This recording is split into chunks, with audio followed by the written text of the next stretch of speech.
in a church where you kind of got into the modern songs and not so much in the hymns. But a couple of unnerving things are what I already mentioned. One is starting out in the wrong key, and it's like... Nobody knew it. No. Yeah, I knew, because as soon as I started, I thought there's going to be someplace down here where I can't sing the note, and it's like, there was only one note that I actually couldn't do. The other thing is, which Eileen is usually handy about, is when I'm leading the singing, sometimes I will forget what verse we're on. When we're in a chorus, and I'm like, I have no clue. It's that short-term memory loss thing. And Eileen's pretty good about, when I look at her, she'll go like 2 or 3 or to tell me that. So I did have a little panic attack there at one time. It's like, I'm not sure what even verse we're on this song. But it all worked out.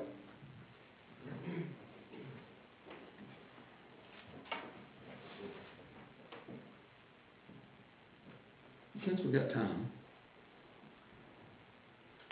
do you ever notice in how many ways God touches you, or God gives you a message? And sometimes you're not even quite sure why you've got that message so many times. But I noticed there Thursday night, and somebody was speaking, and they talked about recovery being a safe place where you can come and share your burdens. You can share what's going on in your life, because we don't judge anybody, because we all understand that everybody that's here on Thursday nights has problems. And so when we understand that, it makes it a little easier to open up, and you don't have to carry all those things by yourself. And so being able to do that just kind of frees you. And it's that freedom that we're looking for.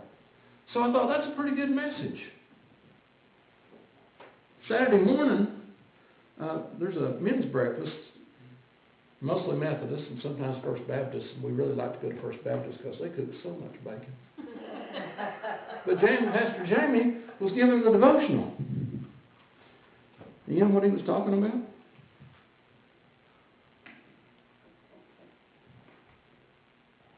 He said, when Jesus was anointed with oil, when the oil was poured over his head, do you know where they were? He said, they're at the house of Simon the leper.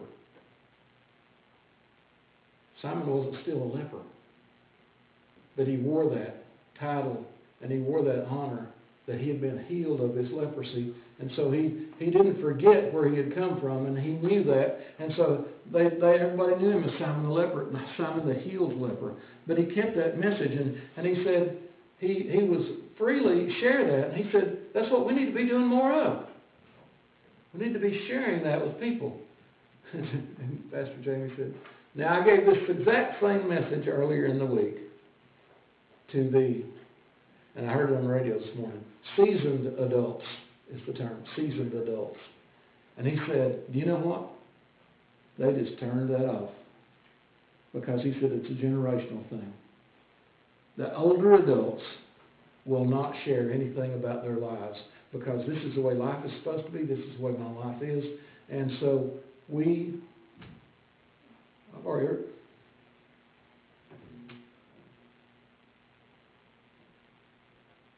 Just realized that I heard the same message for the 4th time this morning. So Pastor Jamie said that the older adults are not willing to share their lives and let other people understand that they hurt, but younger people are a lot more willing to do that. And I'm like, yeah, well, apparently I'm pretty good about sharing things that go on in my life, because there's very few things I don't tell y'all that happen in my life. And I thought, that's pretty good. I heard it Thursday night and I heard it Saturday morning. Well, we had a mentoring session for some of our folks that are going in to be candidates for ministry. And the other lady that's mentoring gave the same message in about 3 sentences. And she talked about pastors needing to be vulnerable enough to share their life experiences so that everybody gets to know who they are. And she said, older people don't get that. They just will not share anything because life is supposed to be like this, and this is the way my life is, and I'm not going to let anybody know. I'm not letting anybody into where I am. So, where are y'all? Where are y'all right now? Are you willing to share of your life and your hurts and your frustrations with other folks? A couple of things you get is empathy or sympathy. Sometimes people feel sorry for you. Sometimes they feel sorry with you, is the empathy thing. And us being able to open up and to share lets other people care about us. But at the same time, when we open up and share, it lets other people say, you know, it might be okay to be able to express myself and to see what's going on in my life and let other people know that, and I don't have to carry all of this burden alone. I heard the generational thing again this morning in a conversation about the way it's supposed to be and about how we don't share what's going on in our lives and we don't share our hearts because we don't want our neighbors to know. We don't want our neighbors to know that we have problems. We want them to think that everything is perfect. And you know how big a burden that is to carry that idea of perfection? But it's when we're willing to open up and allow ourselves to be vulnerable is when we get freed of having to carry that. I've heard that expressed several times since I've been over here. About people willing to share. And most of the time they come on Thursday nights because it's a time set apart for that to happen. And I rejoice in that because it's helping me grow as a person. There's a lot of things that I have a better understanding about before I came here. And most of them have to do with recovery. Most of them they have to do with better understanding people. This is not the sermon, by the way. But I got to thinking about that, and it's like, first time I went over to prison for that college weekend, you know what I learned? There's a bunch of regular people in prison that messed up. Now, not everybody, and they keep the ones that I'm not supposed to meet in Unit 1 or Unit 2, and they don't get to come out. But you meet a lot of people that you realize they're not that much different from me. And when I come here on Thursday nights, I say, these people are not that much different from me. We have a whole lot more in common than we do things that separate us. Now that could go into a really good sermon right there, but we're not going there because I've got a job to do.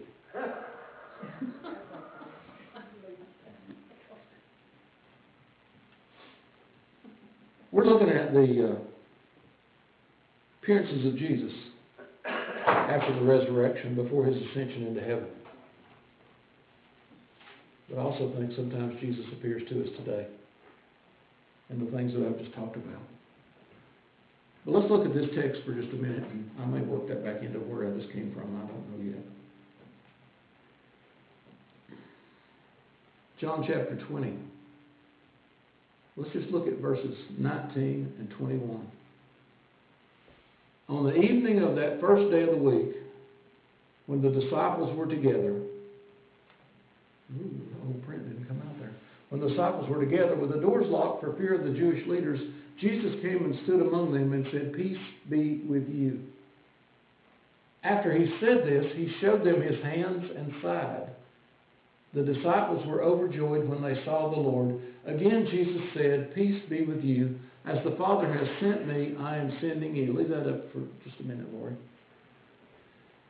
We're looking at Doubting Thomas is the story that we're looking at. And everybody knows about Thomas, right? He was so much different than everybody else because he's the one that doubted. Everybody else had it right. Everybody else had a perfect understanding of what was going on. Is that really the case? Because what does it say when Jesus appeared to them? After he had said, "Peace be with you," he showed them his hands and side. Did he just volunteer that? I don't think so. I think that when Jesus showed them his hands and side, because they're like, "It sounds like you, Jesus, but is it really you? How do we know that it's you?" And so what did he have to do? To everybody except for Thomas that wasn't there, he showed them, this is really me. I died on the cross for you, and now I am alive. So let's look on at the next passage. Now Thomas, also known as Didymus, which means the twin, and I researched this valiantly yesterday. Thomas actually, when you take Thomas from English back into Greek and back into Hebrew, actually means the twin. So they think Thomas was probably a twin, but There's probably books written on the specific meaning of that, but let me tell you, we don't know. All we know is that he was probably a twin. One of the 12 was not with the disciples when Jesus came. So the other disciples told him, "We have seen the Lord." But he said to them, "Unless I see the nail marks in his hands, and put my finger where the nails were, and put my hand into his side, I will not believe." A week later, his disciples were in the house again, and Thomas was with them. Through the doors, though the doors were locked, Jesus came and stood among them and said, "Peace be with you." Then he said to Thomas, "Put your finger here. See my hands? Reach out your hand and put it into my side. Stop doubting and believe." Thomas said to him, "My Lord and my God." Then Jesus told him, "Because you have seen me, you have believed. Blessed are those who have not seen and yet have believed." So what was different about Thomas than everybody else? Well, one thing, the only thing I can tell is, he actually stated what everybody else may have been thinking. I can't believe that this is Jesus. How am I going to know this is Jesus? I'm not going to believe, because they said, "Yeah, Jesus was here." And Jesus wasn't there at the time. And Thomas says, "Hey, unless I can put my fingers in the holes, I'm just not going to believe y'all." And then Jesus appears and does that very thing. And so we single out Thomas as the doubter. We single out Thomas as the one that it just wasn't clear to. We single out Thomas as the one that just couldn't quite comprehend all the stories Jesus told, all the prophecies he had about his death and resurrection. And then when it came true, that Thomas was the only one that had a problem with that. But I would present to you that Thomas is no different than any of the rest of them. That all the rest of them, when Jesus appeared, showed his hands and side so that they would know. Doesn't say that they asked because, what book are we in? The book of John. John, the guy that thinks pretty highly of himself. And he wouldn't let his guard down and say, "We didn't believe either." He would say, "Oh yeah, we got that. We understand." Thomas is the one that didn't understand. He's our example of the guy that didn't get it. Instead of saying, "We were so confused at that point, we didn't know what was going on." And it wasn't until Jesus showed us his hands and his side that we believed. Thomas was no different than the rest of them, except for the fact he wasn't in the room when Jesus appeared. When we look at ourselves, do we have doubts? Do we worry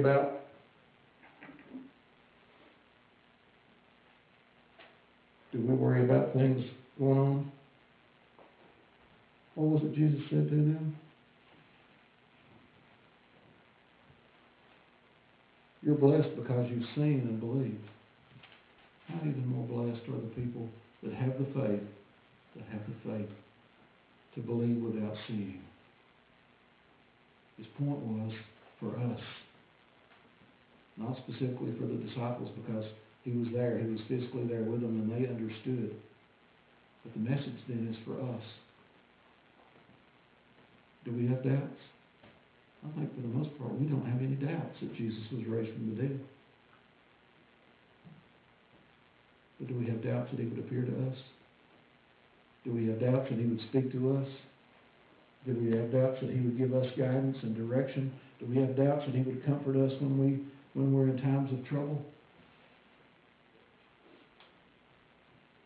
I gave you 3 and one more example just a little bit ago about how, I still don't know why, unless it, with a big enough hammer you can make anything fit in your sermon, you know.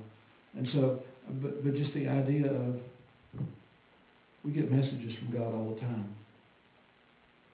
And unless we're actually looking for an answer, sometimes we don't put all that together. But the message was,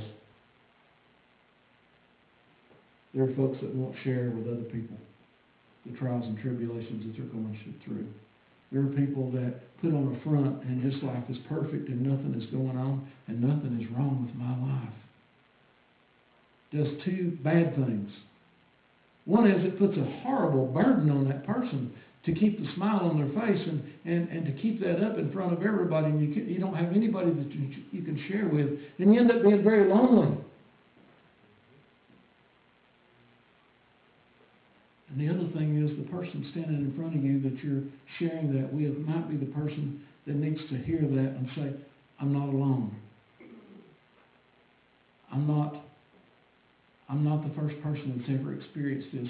I'm not the only one that feels like they've been neglected and left lonely. A friend of mine came to recovery a few weeks ago and sat in the substance abuse group. And after it was over, we left. Started back to Meigs County. He said, it was so good. I don't have it nearly as bad as I thought I did. Sometimes we just need to share ourselves. Sometimes we need to share with someone else. To take that burden off of our hearts, but also to help that other person. Because you know what? We're no different. We're no different than anybody else. You know, I've told folks since I've been associated with recovery, if I could be addicted to something, I probably would be. But the genes just didn't work out that way.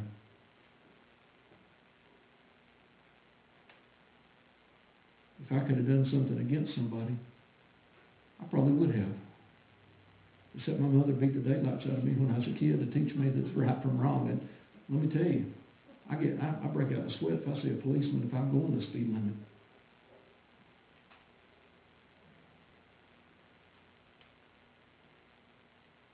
But there are folks that struggle with life, just everyday life.